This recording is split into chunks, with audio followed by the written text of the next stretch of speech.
할렐루야. 이제 광야의 식탁 32번째 시간이 돌아왔습니다. 그동안 광야의 식탁은 성경의 중요한 주제를 중심으로 살펴봤습니다. 그리고 지난달 31회부터는 시편과 기도에 대해서 살펴보고 있습니다. 그러므로 계속 기도해 주시면 감사하겠습니다. 이제 오늘 함께 은혜 나누신 말씀 시편 9편 9절에서 14절. 하나님의 말씀은 시편 9편 9절에서 14절 말씀입니다. 우리 찾으신 줄 알고 한 목소리로 봉독하는 시간을 갖겠습니다. 여호와는 압제를 당하는 자의 요새시요 환난 때의 요새이시로다. 여호와여, 주의 이름을 아는 자는 주를 의지하오리니 이는 주를 찾는 자들을 버리지 아니함이니이다. 너희는 시온에 계신 여호와를 찬송하며 그의 행사를 백성 중에 선포할지어다. 피 흘림을 신문하니가 그들을 기억하시며 가난한 자의 부르짖음을 잊지 아니하시도다. 여호와여, 내게 은혜를 베푸소서. 나를 사망의 문에서 일으키시는 주여, 나를 미워하는 자에게서 받는 나의 고통을 보소서.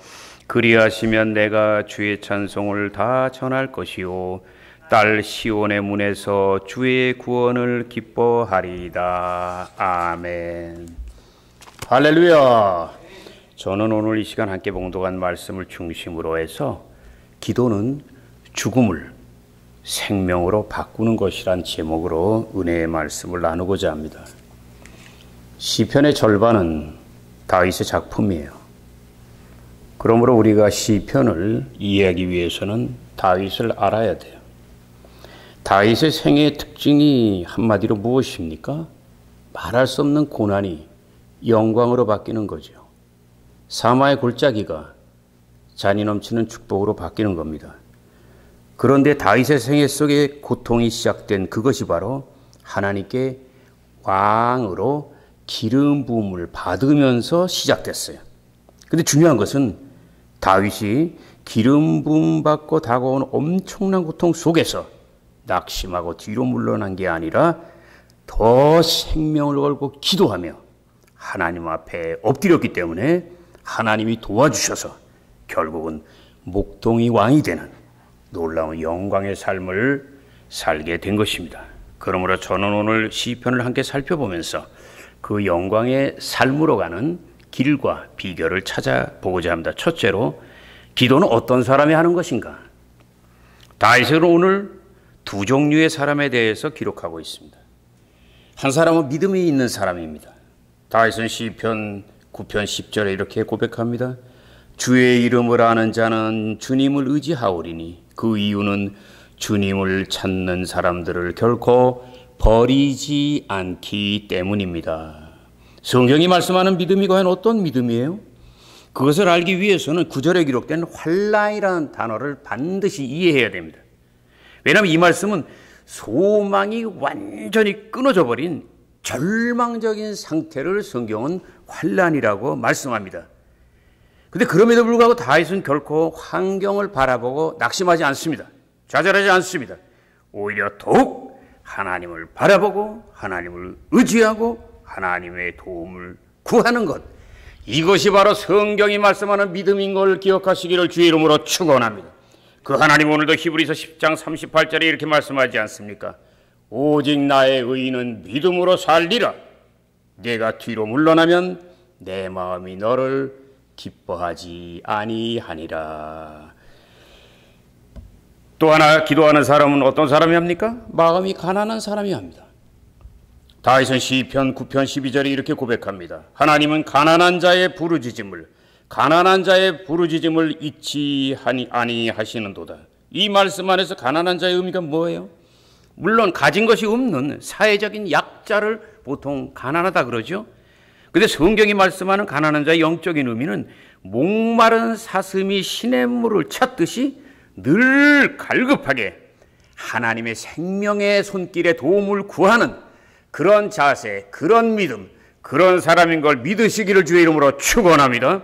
예수님께서는 그런 사람의 모습을 마태복음 5장 8복을 통해서 자세히 말씀하고 계시잖아요. 심령이 가난한 사람, 애통하는 사람, 온유한 사람, 마음이 청결한 사람. 근데 이 말씀은 관주 성경으로 찾아보면 이사야서 66장 2절 말씀과 연결됩니다. 그 말씀을 쉬운 성경 번역으로 제가 읽어보겠습니다. 내가 좋아하는 사람은 첫째, 겸손한 사람이다. 둘째, 회개하는 사람이다. 셋째, 나를 경외하는 사람이다. 넷째, 말씀에 순종하는 사람이다. 근데 이 네 사람의 특징을 묶어놓으면 그것이 바로 겸손이에요. 근데 잠언서 22장 4절을 보면 겸손과 경외함을 같은 것으로 주님이 말씀하세요. 그러면 하나님께서는 이 복된 믿음의 그릇, 늘 하나님을 경외하고 그 증거로 그 겸손한 그릇 위에 재물과 영광과 생명의 은총을 넘치게 부어줄 걸 믿으시고 여러분도 그러한 자세로 신앙생활 하시기를 예수 이름으로 축원합니다. 예수 이름으로 축원합니다. 그럼 두 번째, 기도는 어떻게 해야 하는 것일까? 다윗은 오늘 두 가지 비결을 기록하고 있습니다. 하나는 부르짖는 기도예요. 다윗은 시편 9편 2절에서 이렇게 고백합니다. 가난한 자의 부르짖음을 잊지 아니하시는도다. 왜 하나님은 간절히 부르짖는 기도를 응답하시기 기뻐하십니까? 그 이유는 간단해요. 간절히 기도하는 것이 바로 하나님을 진심으로 사랑하는 증거이기 때문에 그렇습니다. 다윗이 기록한 시편을 자세히 살펴보면 부르짖는다는 구절이 무려 41번 기록되어 있어요. 그 이유는 뭐예요? 그 이유는 간단해요. 다윗의 삶이 너무나 고단한 거예요. 너무나 목마른 거예요. 너무나 힘든 거예요. 그러니까 부르짖지. 근데 부르짖는다는 말을 영어 성경으로 살펴보면 대부분이 cry예요. 크게 울부짖며 기도한다는 거예요. 크게 소리내서 울부짖으며 기도한다는 거예요. 그러므로 우리는 기도의 응답의 핵심 비결은 결코 말을 길게 하는 게 아니라 응답의 비결은 부르짖는 그 눈물, 그 간절함 속에 있는 걸 믿고 여러분도 그런 기도로 기적을 만들어 가시기를 예수 이름으로 축원합니다. 또 하나는 불쌍히 여겨달라고 고백하는 거예요. 다윗의 시편 9편 13절에 이렇게 기도합니다. 나를 불쌍히 여겨 주옵소서. 나를 불쌍히 여겨 주옵소서. 이 말씀은 내가 보는 한문 성경을 보면 나를 긍휼히 여겨 주옵소서 이렇게 번역되어 있어요. 불쌍히 여기는 거나 긍휼히 여기는 거나 같은 거예요. 근데 다윗은 그의 시편 속에서 나를 불쌍히 여겨달라고 부르짖는 기도를 내가 쉬어보니까 무려 22번을 하고 있어요. 그러니까 다윗의 기도는 부르짖는 기도고 불쌍히 여겨달라는 거예요. 불쌍히 여겨달라는 거예요. 하나님 내가 불쌍하면 도와달라 이게. 그 대표적인 시편이 바로 우리가 잘 알고 있는 시편 103편 13절에 14절 아닙니까? 아버지가 자식을 불쌍히 여긴같이 하나님께서 자기를 경외하는 자를 불쌍히 여기시나니 이는 저가 우리의 체질을 하시며 우리가 진토 곧 먼지와 흙 같은 부서지고 연약한 존재인 것을 너무나 잘 알고 계시기 때문입니다. 할렐루야. 여러분이 어떤 고통과 문제가 있으니까 절대로 낙심하지 말고 전능하신 하나님 앞에 기도할 때 여러분이 완전히 낮아지고 깨어지고 부서진 모습으로 주님 앞에 엎드릴 때 하나님은 불쌍히 여기시고 흙으로 사람을 만드시며 연약한 자로 강하게 하시는 그 전능하신 손으로 다시 붙잡고 다듬어서 일으켜줄 것 믿고 힘을 내시기를 예수 이름으로 축원합니다. 그대로 세 번째, 기도할 때 어떤 일이 일어납니까? 다윗은 간절히 기도한 결과가 과연 무엇인지 시편 9편 13절에서 14절에 분명히 기록하잖아요. 사망의 문에서 나를 일으키시는 주여, 내가 시온의 문에서 주님의 구원을 기뻐하리이다. 사망의 문에서 나를 일으키시는 주여, 내가 시온의 문에서 주님의 구원을 기뻐하리이다. 사망의 문은 뭐예요? 죽음의 문턱이지. 시온의 문은 뭐예요? 하나님 계신 성전 문이에요. 그 이 말씀은 뭐예요? 죽음에서 살려주신 하나님의 은총을, 내 기도를 응답하신 하나님의 은혜를, 살아계심을, 그 영광을 성전과 교회에서 내가 반드시 기뻐하면서 간증하겠나이다. 할렐루야. 우린 이 말씀을 통하여 하나님께 은혜 받은 성도가 반드시 해야 할 일이 무엇인가를 분명히 알 수 있어요. 그건 뭐냐면 은혜를 크게 받은 다음에 가만히 있는 게 아니라 반드시 어떤 모양으로든지 그 은혜를 보답해야 될 줄로 믿습니다. 왜 그러냐면 하나님이 다 죽은 거 살리는 이유가, 하나님이 그 먼지 같고 연약한 인간을 다시 치료하고 살리신 이유가, 바로 응답하신 중요한 이유가, 응답받는 데 끝나는 게 아니라 나 같은 죄인 살리시고 나 같은 병자를 고치 그 하나님의 은혜를 간증하게 하기 위함인 걸 믿으시고, 여러분 은혜만 받으려고 그러지 말고 기도 응답만 관심 갖지 말고 응답받은 다음에 그것을 하나님 앞에서 많은 사람에게 또 전도하면서 하나님의 살아계심과 그 능력을 자랑함으로 하나님이 하늘문을 여시고 은혜 위에 은혜를 부어주시는 복까지 누리시기를 예수 이름으로 축원합니다. 지혜로운 성도들이 될지어다. 이제 우리 빛나는 십자교에 있었던 기적을 말씀드리겠습니다. 한 청년이 큰 교통사고가 났어요.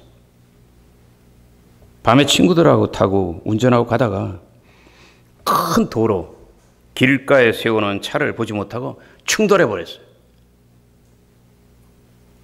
그 충격으로 자가용 위에서 충격을 받으니까 몸이 튀어 올라가잖아요. 머리가 차의 천정을 부딪혀 버렸어요. 그 뇌가 부풀어 올랐어요.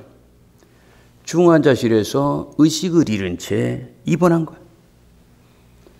그러므로 먼저 교회 성도님들에게 중보기도를 부탁하고 나는 중환자실에 자주 찾아가면서 난 다른 기도를 못하겠더라고. 이 기도만 했어요. 주여, 지난날 이 종을 중환자실에서 살려주신 하나님, 그 능력의 손으로 이 아들을 만지시고 살려주옵소서. 근데 10일이 지나도 온몸이 조금도 움직이질 않아요. 아주 미동도 안 해. 15일이 지나도 그냥 체온이 차갑게 식어버린 거거든요. 죽은 사람 같아요. 이 환경을 보면 완전히 절망해요. 그 의사 선생님이 중환자실에서 내 옆으로 오더라고, 안타까운지. 그러면서 내 귀에다 대고 딱 얘기하는 거예요. 뇌가 부풀어 올라서 살아날 가망이 없으니까 이제 포기하세요, 이러더라고. 근데 나는 결코 포기할 수가 없었어요. 왜? 개척교회를 시작했잖아요. 지금 막 부흥되는 중이잖아요. 근데 만일 일이 잘못되면 어떻게 내가 얘기한 하나님은 살아계시고 좋으신 하나님이라는 게 증명이 되겠냐고. 거꾸로 되는 결과밖에 안 되잖아요. 그러므로 나의 기도는 더 간절해질 수밖에 없었어요. 그런데 드디어 21일째 되는 날이에요. 놀라운 일이 일어났어요. 왜냐하면 중환자실에 딱 들어와서 보는데 뭔가 느낌에 얼굴이 약간 피색이 도는 것 같아. 그래서 나는 너무나 반가워서 몸에다 손을 댔더니 체온이 돌아왔어. 그러니까 나는 습관적으로 깨어있게 하기 위해서, 깨어있는 날 알기 위해서 내가 하는 이 하나의 방법이 있어요. 내 손가락으로 이 형제의 발바닥을 그냥 긁었어요. 그랬더니 분명히 움직이더라고. 그래서 나는 그 자리에서 할렐루야를 외쳤어. 그리고 얼마 후에 이 형제가 건강한 모습으로 태어났는데 나는 놀라운 간증을 들을 수 있었습니다. 자기 영혼이 몸에서 빠져나간 뒤에 침대 위에서 울고 있는 가족과 그리고 성도들의 모습을 침대 위에서 보고 있는 거예요. 이 청년의 영혼이 빠져나가서 위에서 보고 있는 거예요. 자기가 보고 있었대. 그뿐만 아니라 어떤 큰 손바닥이 다가오길래 그 손바닥에 올라탔대요. 알고 보니 그 손이 바로 예수님의 손이었대요. 할렐루야! 하나님은 정말로 살아계신 걸 믿으시길 주의 이름으로 축원합니다. 우리는 포기했고 의사도 포기했지만 하나님은 안 포기하셔서 살려준 걸 믿으시길 주의 이름으로 축원합니다. 그러므로 여러분도 인생의 큰 고통을 만날 때 다윗처럼 낙심하지 말고 간절히 기도하고 하나님의 품 안에 기도로 뛰어들어가서 여러분에게 가까이 다가온 죽음을 놀라운 영광과 생명으로 바꾸는 승리의 삶을 살아가시기를 예수 이름으로 축원합니다.